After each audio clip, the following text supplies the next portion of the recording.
Hello and welcome to Travels Through Time, the podcast made in partnership with Unseen Histories.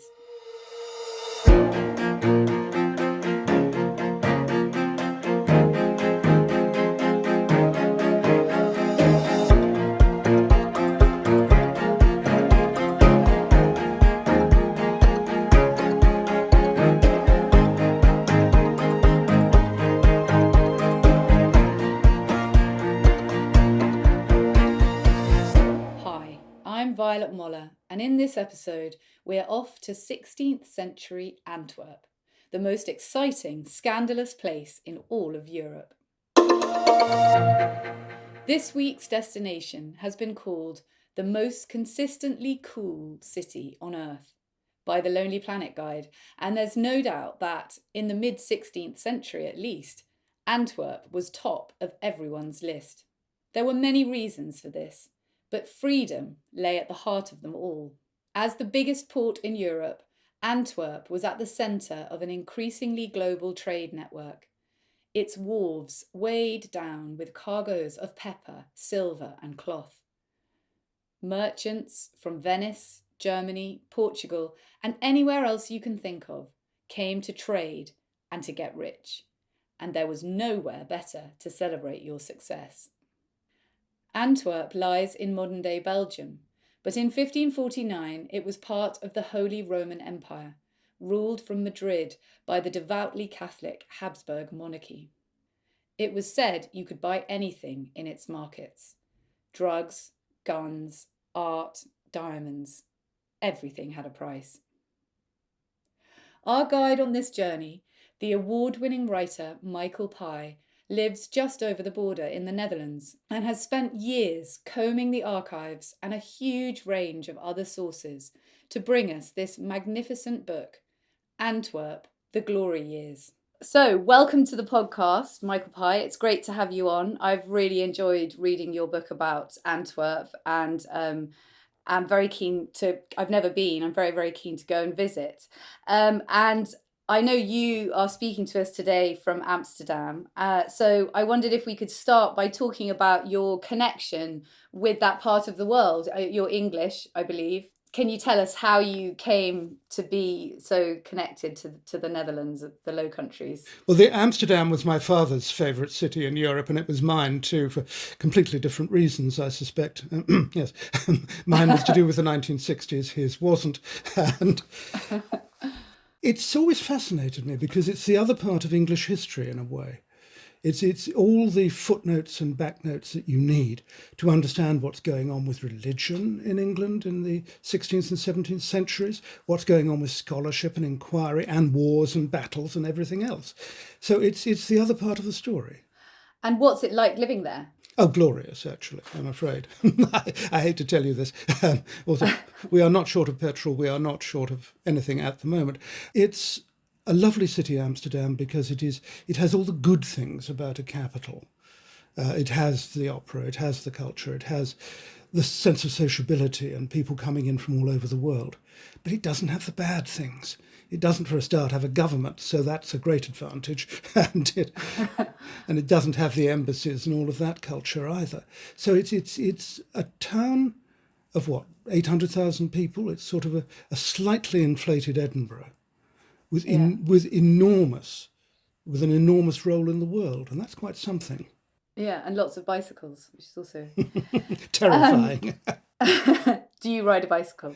No, I've decided actually that I will ride a bicycle the moment I get outside city limits. But have you ever been in a pack of predatory bicyclists in Amsterdam? It's terrifying.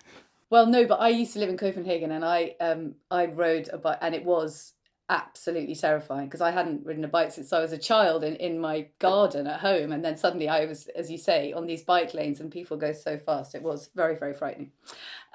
So the next thing I'd like to ask you about is the way that you write history, because you write in quite a free, imaginative way, and I wondered if you could talk a bit about that, your approach to how you communicate the historical stories that you're telling.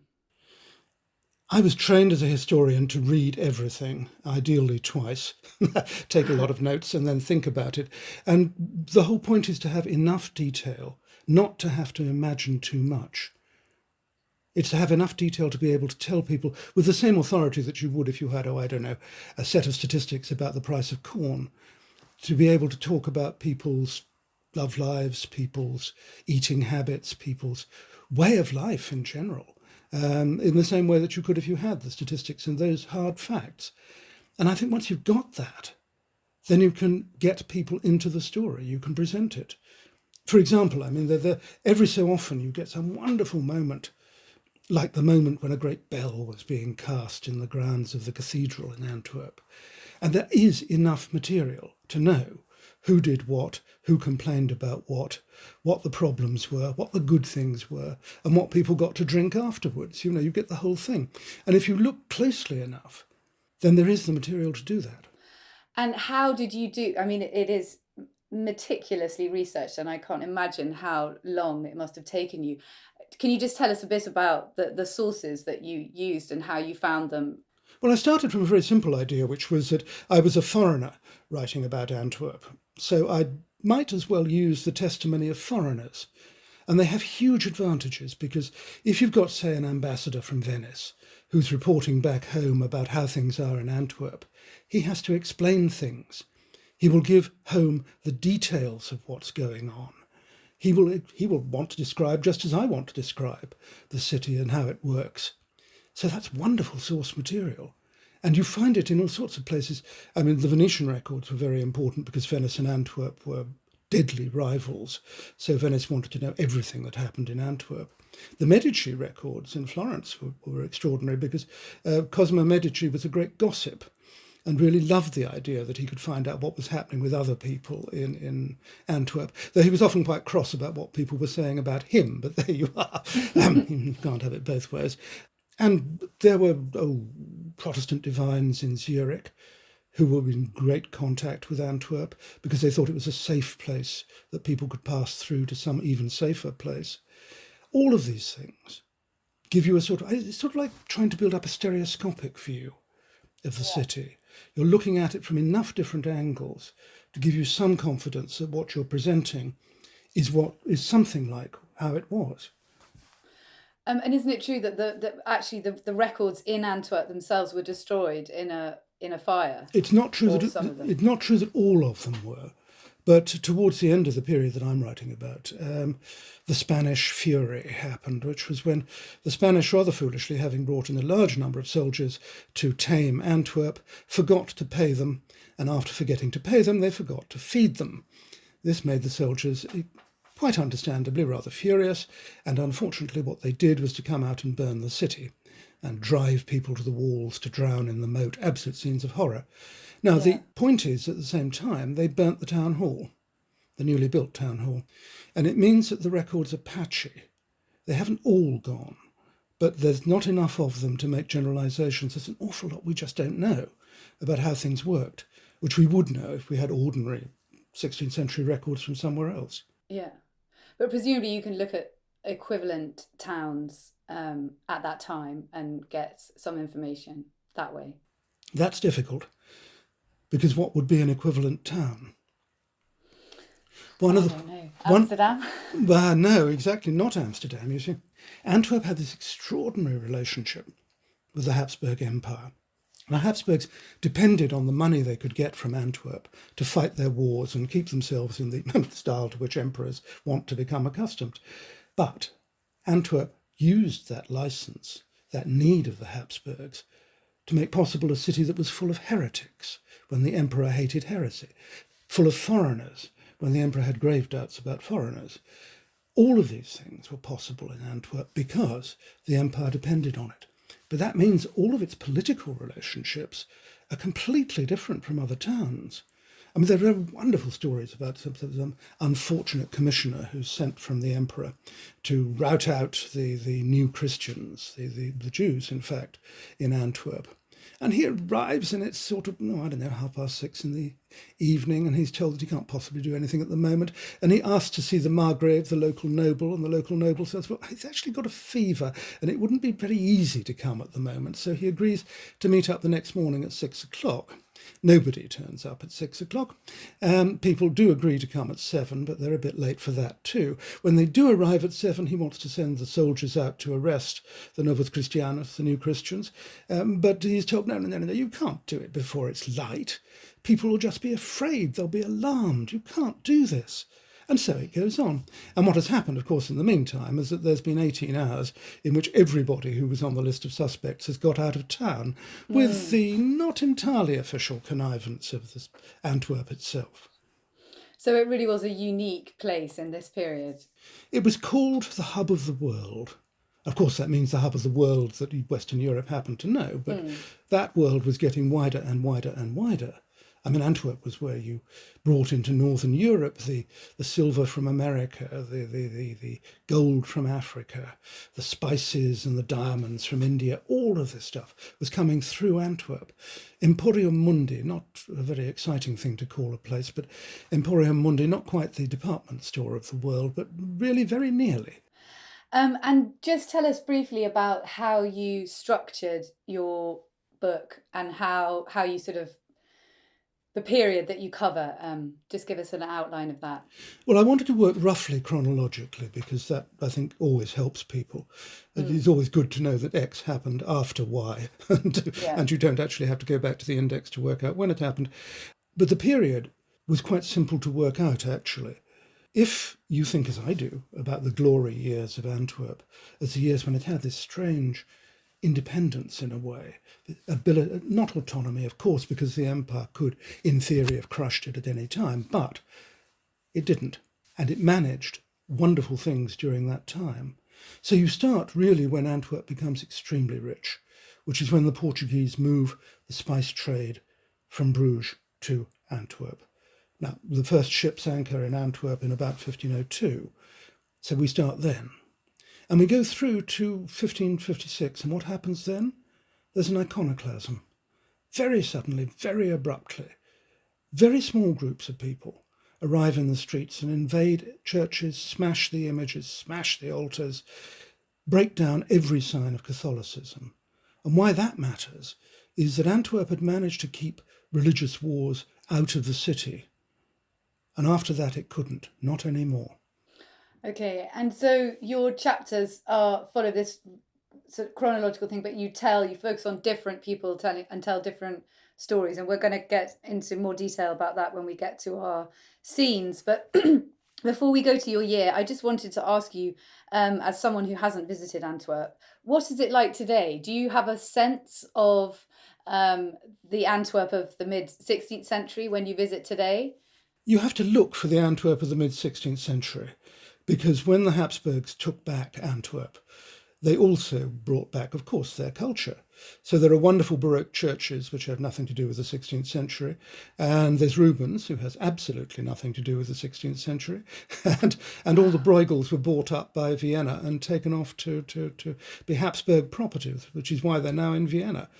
So a great deal changes, but if you look around, yes, in the most surprising places, the towers, the great palace, which used to be the Butchers' Guild headquarters, was the meat market of Antwerp, in fact. The extraordinary places where the water for Antwerp was brought in. But these things are still there. You have to look. Wonderful. Well, I think we should go to your year now. So if you could visit a year in history, which year would it be? It would be 1549. And it's a very simple reason why. I love periods when everything is open, everything is changing, nothing is settled, and you can watch the process of people trying to work out what to do next, basically. 1549 was the year when Charles V, Habsburg Emperor in Madrid, introduced his rather prickly and wayward and difficult and very religious son, Philip, to the people of Antwerp. People of Antwerp, to be perfectly frank, did not really want to know. The idea of having anybody with religious enthusiasm about the place didn't suit them at all. But there had to be the official joyous entry, the welcome that the city gave. And it was an astonishing thing. Can you just explain about the Holy Roman Empire at this point? Because it is it's quite confusing, and I think it's important to get the sort of political map of Europe slightly fixed. Well, because the Holy Roman Empire, of course, had an emperor who was elected, it could always be changed. Its centre could be changed, who ran it could be changed. But what didn't change was the power of the Habsburgs in Spain, and the fact that the Spanish, through their Burgundian connections to begin with, took over the Netherlands steadily through the 16th century. And that's the real power relation that matters in terms of Antwerp. So at the moment, the Holy Roman Empire is Spain, Portugal, the Netherlands, Central Europe. Large chunks of Central Europe, not actually technically Portugal until what the Portuguese call the Philippine occupation and the Spanish call the dual monarchy. Guess when that happened under Philip II.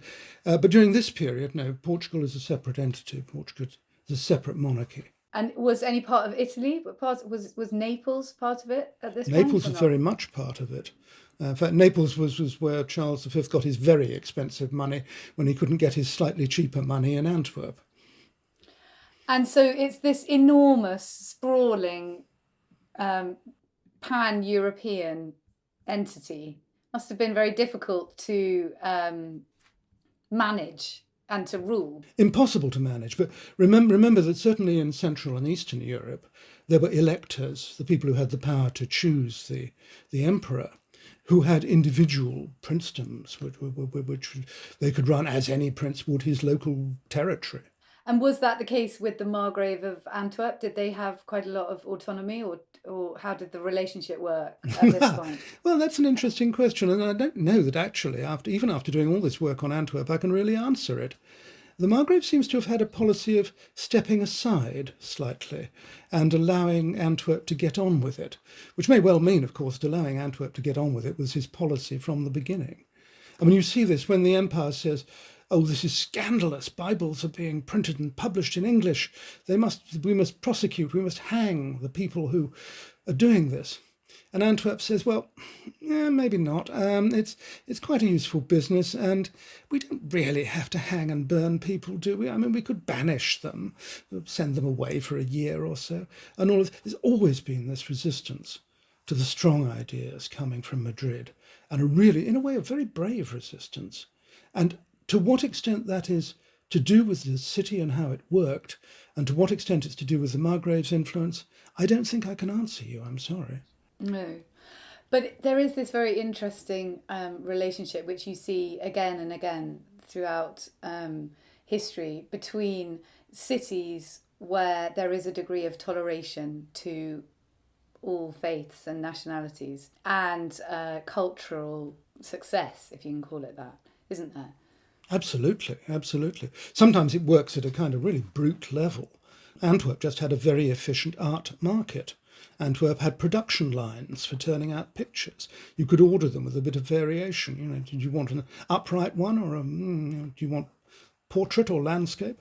And the real key to Antwerp's success, as you mentioned earlier, was its role as a trading city and money, really. I mean, can you just tell us a little bit about that?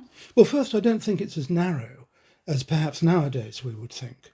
I mean, when Ascham, the great English humanist, goes to Antwerp, he says he can't bear talking to the grandees, to the great people of the city, but he can bear talking to the merchants, because they're actually more scholarly than anybody else around. Yeah. So there wasn't that sort of tension between a university, a clerical, an academic world, and the business of buying and selling on the docks. Well, no, and in this period, actually, the university world was quite stagnant and dry. It was much more, people like Gerard Mercator and Ortelius and craftsmen who were pushing technology forwards and really pushing the boundaries of knowledge. It's also, they were much more in touch with knowledge. I mean, knowledge is what was being landed off the ships at the docks in Antwerp, with all of these strange new things, but also what they meant, how they could be put together, how they could be used. All of that stuff was coming in through trade. So when we talk about, there's something rather alarming about the idea of Antwerp as a business city, Yeah. I mean, even the gardens of Antwerp were in one sense business. I mean, they were used by people who needed to make drugs and who needed to make medicines. But they were also there for glory. They were also there for glamour. They were also there because they were beautiful. Yeah. And I think one of the wonderful things about 1549 is that we're in a period where people managed to do both. They managed to see the world both ways. And why did Portugal start shipping everything in via Antwerp? Why did they not ship things in via Lisbon or somewhere else? What was the advantage of Antwerp? Well, you needed a North Sea port for a start, and Antwerp was just in the right place. It was on the North Sea, it was close to the Rhine estuary so that you could go by river across Europe, really. I mean, very close to the Alps, and then across the Alps to Italy. More to the point, the Scheldt, the river at Antwerp, is very tidal. So it's, if you like, a sort of self-cleaning harbour. The tide scours in and out, and it keeps the water deep enough for really quite large ships to come and go. And Bruges, for example, was ruined at the same period by one simple factor: mud. The main access to Bruges was just silting up, and that couldn't happen in the same way at Antwerp. And it's still, I read, it's the second biggest port in Europe today. Oh, I know, there's a fiendish rivalry between Antwerp and Rotterdam, so Yes, yeah, I can imagine. I go into this really careful no comment mode about anything like that. But that's amazing that, it's continued for all these years. I read also the Lonely Planet guide says it's the most continuously cool city on Earth, which I thought was a good accolade. Well, yes, the Economist says that there's more cocaine in the sewage system of Antwerp than in any other city in Europe. Now, how the Economist knows, I don't know, but if the Economist says that... That's one way of measuring how cool somewhere is. Right, so let's go to your first scene. So we're in 1549 and we are, I believe, just outside the city of Antwerp in the company of a lot of Habsburgs. Can you take us there, please? Charles V is coming, Philip II is coming, and the city is sort of ready to greet them, but not really. They haven't managed to finish everything, so what you've got is this wonderfully ramshackle official imperial welcome. It's also raining, which doesn't help matters, and things are so disorganised in a way that eventually the town clerk has to publish a book about it all, forbid anybody else from publishing any book or any pictures that are not in that book, and tell the story of what should have been, as unfortunately not everything was completed. But never mind, it's still quite a spectacle. It's the foreign merchants riding out in all their finery. It's the streets which have been cleaned of anything practical. I mean, you wouldn't find a stall selling bread today, but which have been filled up with these extraordinary triumphal arches. I mean, made out of a bit of marble, an awful lot of stucco, and a great deal of timber, and they're not going to last very long, but never mind. They are a spectacle. So the streets have been turned into an imperial city in a way. And as people go through this, they're expected to have proper reactions. Sometimes it's difficult to see how they could possibly have had the reactions that the makers intended. The Genoese put up an arch which was full of things you could understand. I mean, it was full of Charles V winning battles, and it was full of enemies being put to flight. But it was also supposed to be harmonic. It was supposed to have proportions so perfect that its creator said, if it were to move, I'm sure you would hear a harmonious sound. Actually, the only harmonious sound you could possibly have heard if it moved was the sound of a lot of timber cracking, but that was neither here nor there. It's all about symbolism. It's all about theatre.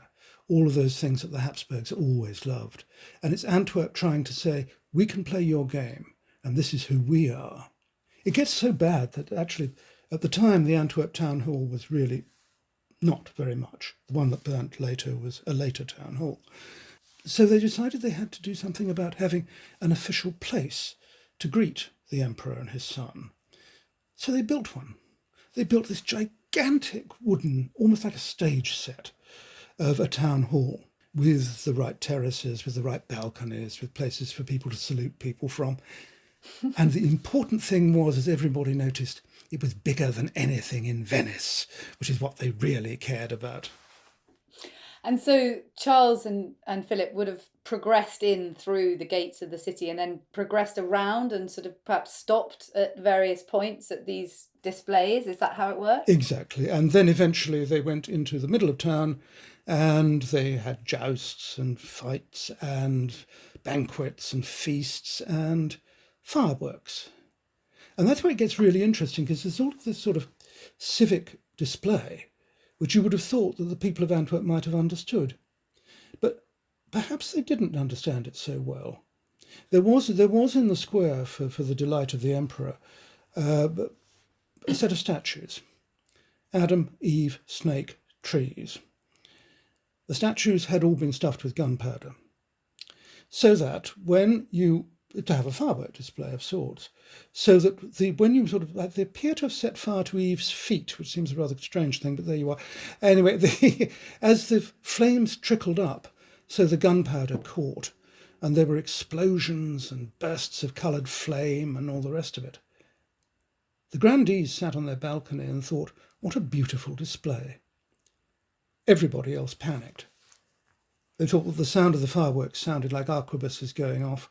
They were terrified of fire in any case, and the sight of fire on this scale was just, it threatened every home and every shop they had. And you have this enormous divide. The citizens, in some cases, the eyewitnesses say, sort of lying on the street trying to crawl away from this, and the grandees on their balconies saluting it.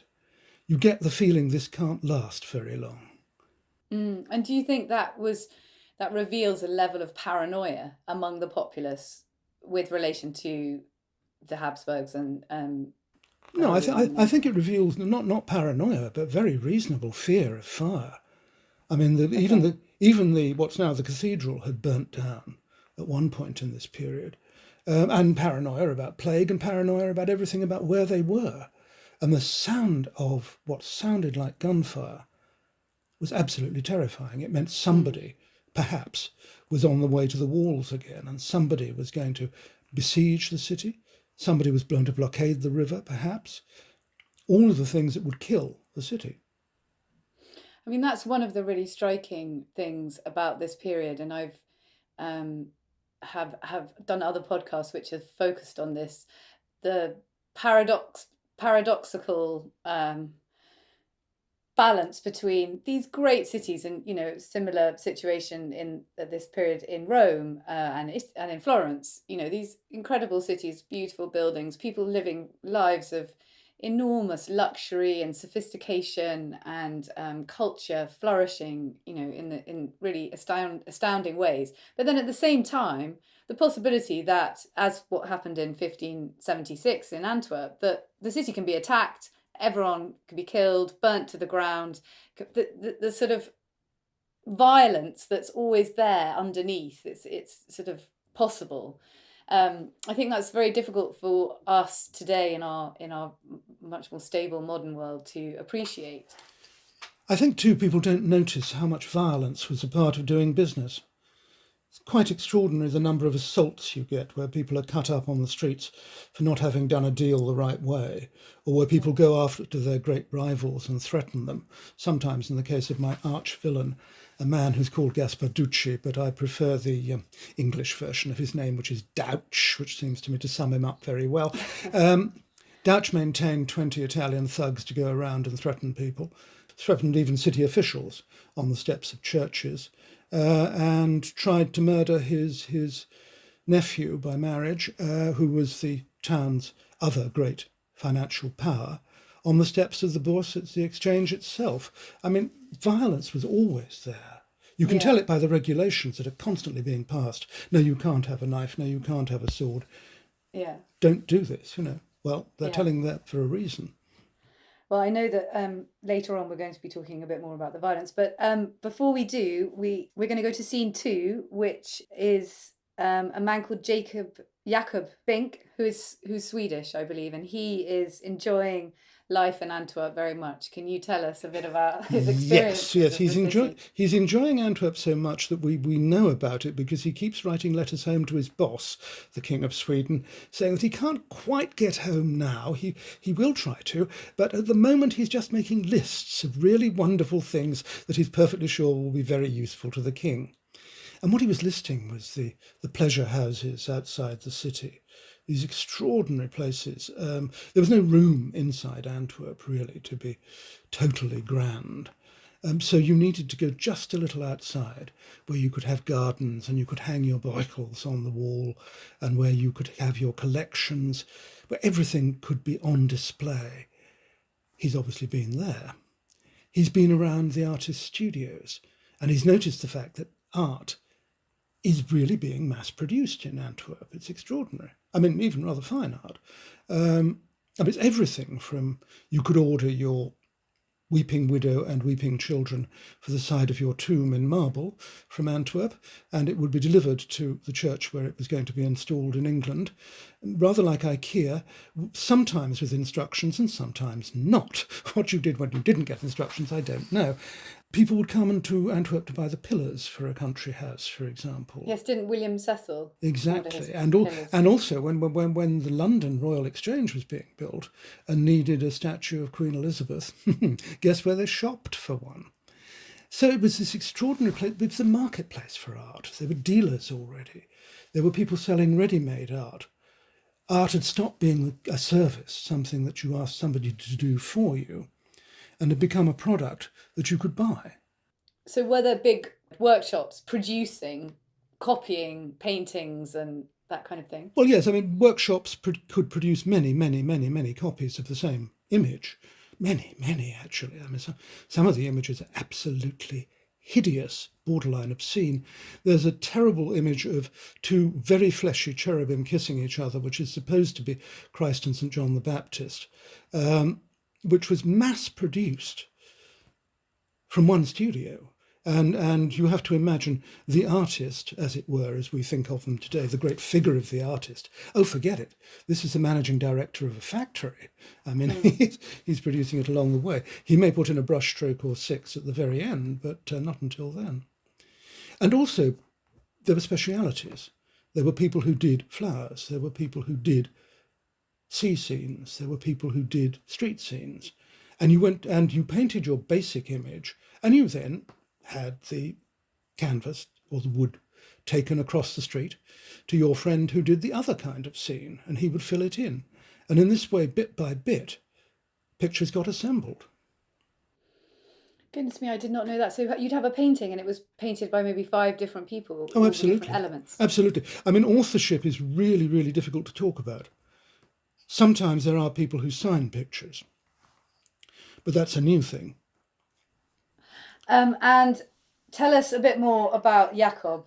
So he's been sent by the King of Sweden to go on a sort of artistic, cultural shopping spree. No. Nothing as luxurious as that. That he had to cheat his way into.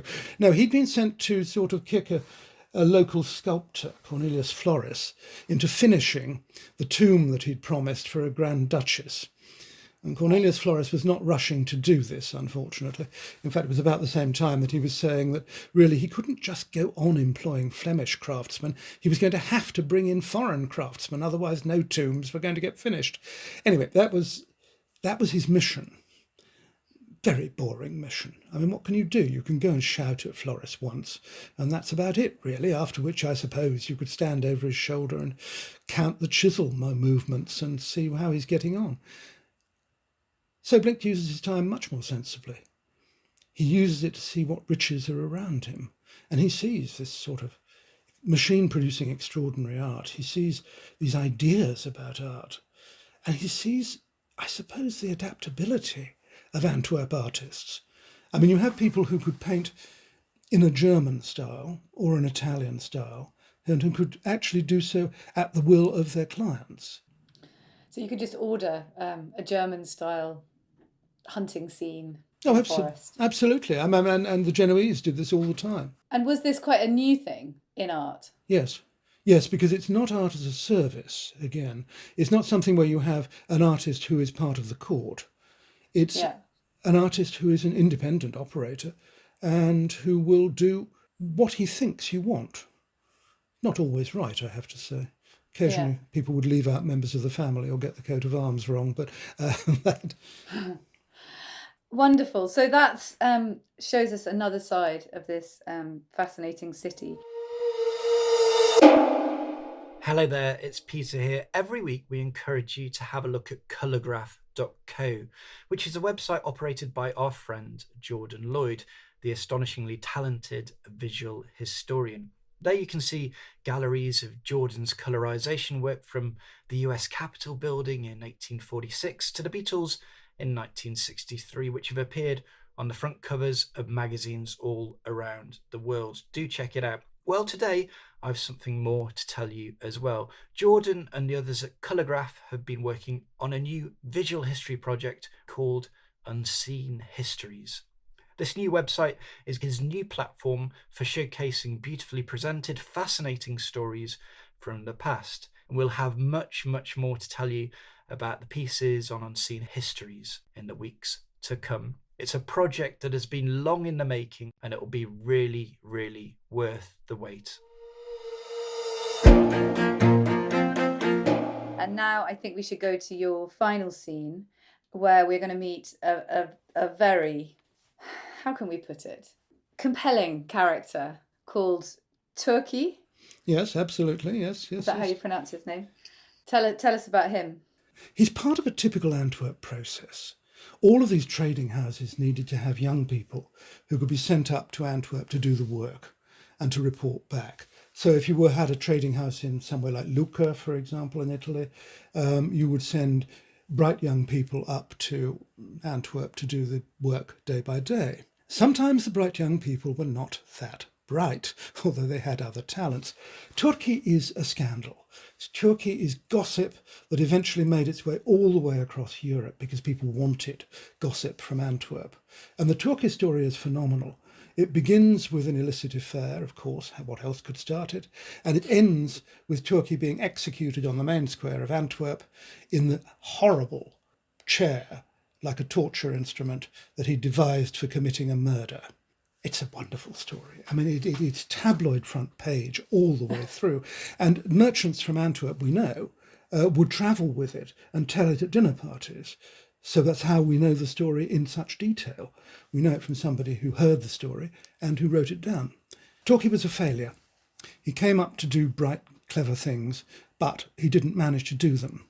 And he got into the circle and probably the bed of a remarkable woman called Maria van der Werve, who was very well connected and who had been thought of as a logical person to marry into the House of Orange.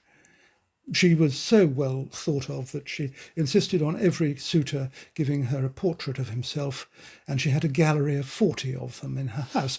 So, I mean, this is somebody who is a social success, you know. Unfortunately, she started trying to hand over her financial affairs to Turkey, and everybody said to her, don't do it. This one is not reliable. This one is not good. But she did. She wanted particularly to sell land and have money. She wanted to be in the fashionable money markets rather than just having assets outside the town. So she went ahead with all of that until finally Turkey was brought out, I suppose one would say, as the crook that he actually was. And he was challenged by a fellow merchant called Deodati. But of course Turkey couldn't stand that. If he didn't have Maria van der Werve, he didn't have social position in the town. He actually didn't have money to play with in the town. He didn't have position at all. So he murdered Deodati. And it became a particular scandal because of how he did it. It involved a chair. If you were foolish enough to sit down in this chair, great iron bars suddenly shot out across your thighs. So you were imprisoned.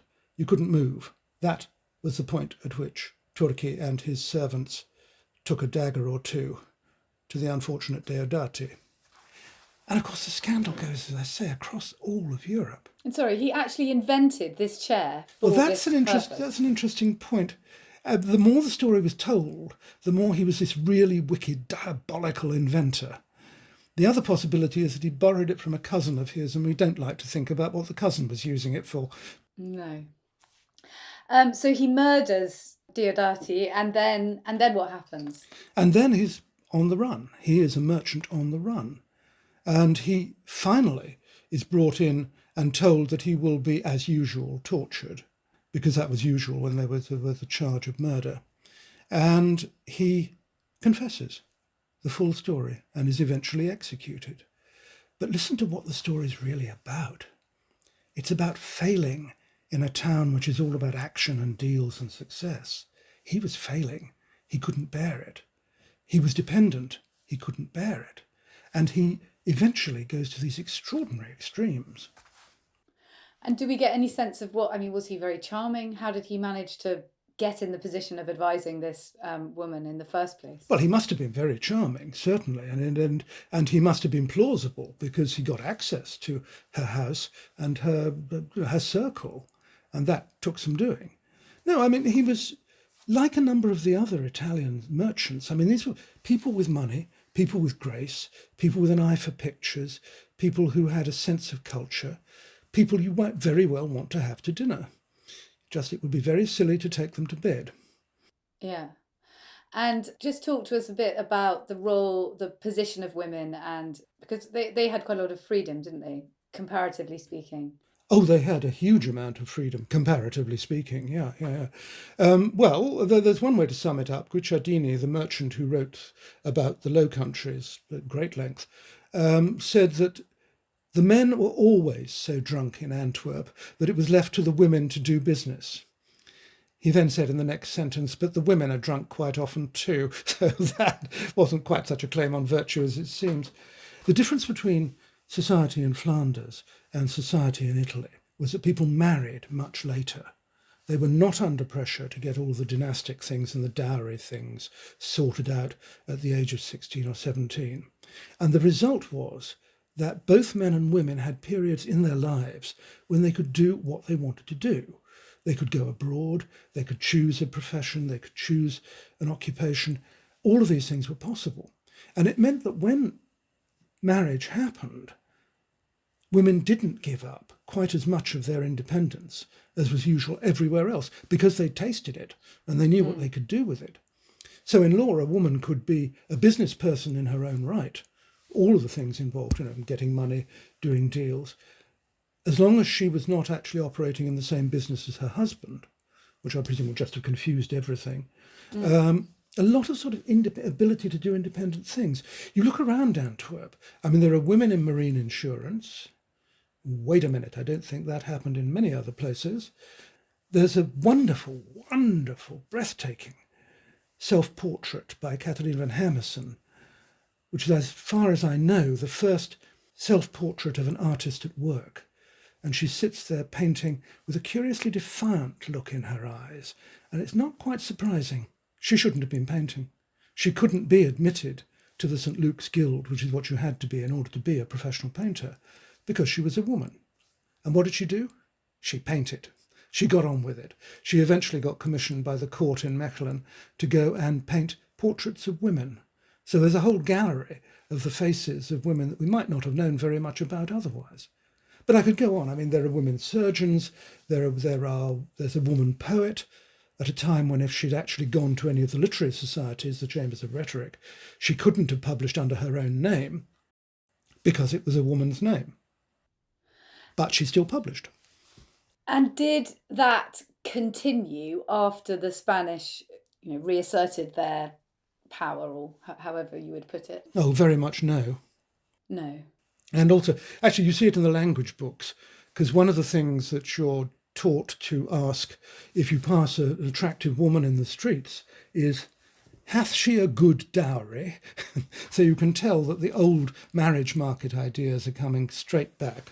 Yeah, and the idea that a woman is a commodity who's either owned by her father or her husband. I think what we have to do is not so much honour the situation or how things were organised, but honour those women who just got on with it, did Absolutely. what they wanted to do. And that portrait you mentioned is in your book, and she really looks at you, into your soul, doesn't she? Yes, she really does. It's an astonishing picture. It's a wonderful picture, yes.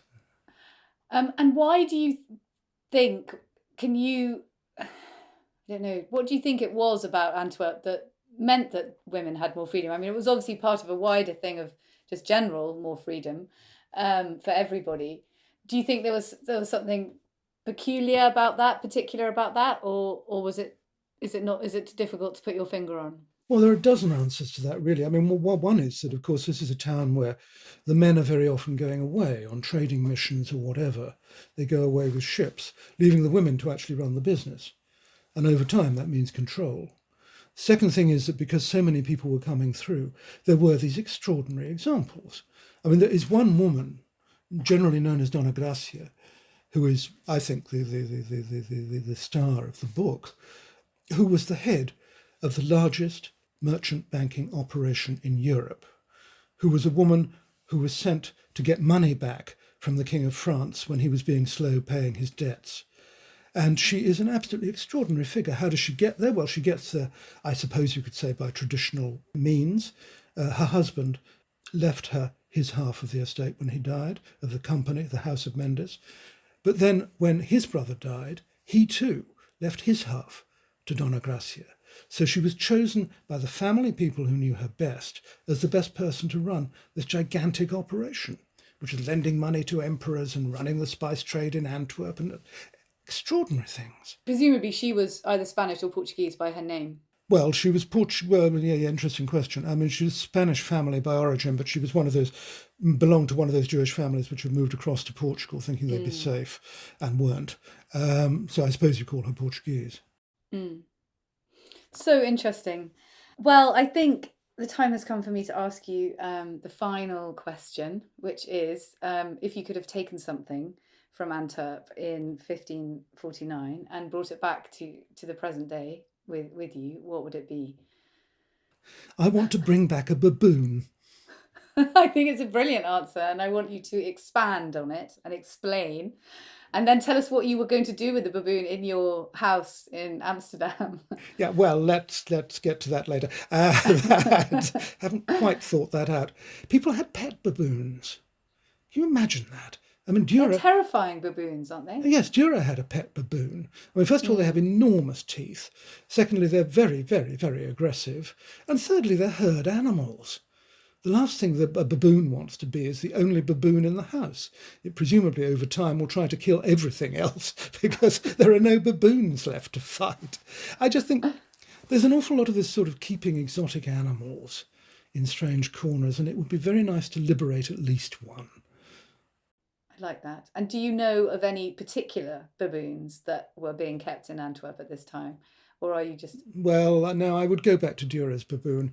Otherwise, you see, I'd have to liberate either an elephant or a rhinoceros, and I don't think I can do that, really. I mean... I think that would be tricky to transport. But I don't know, a baboon would be quite tricky as well. I think we'd have to have a cage of some kind. Oh, yes. I wasn't thinking of sort of sitting beside the baboon on KLM, you know. But yes, you're right. And I think that's something... I did an interview with Philip Hall about Dürer. I don't know if you've read his book, but we did talk a lot about the things that Dürer collected and the whole idea of a cabinet of curiosities, which of course would often include live animals from the New World. So I think that's a great answer. Yes, I just hope that you can find somewhere safe for the baboon to live. Straight back to Ethiopia, I think probably would be the kindest thing to do. Thank you, Michael, very, very much indeed for coming on. I've really enjoyed our conversation. It was a great pleasure. Thank you. That was me, Violet Moller, talking to Michael Pye the other day about his thrilling new book, Antwerp, The Glory Years, which is available now in all good bookshops. For more information about this episode and all our other ones, please visit our beautiful website, tttpodcast.com. Thanks for listening, and goodbye for now.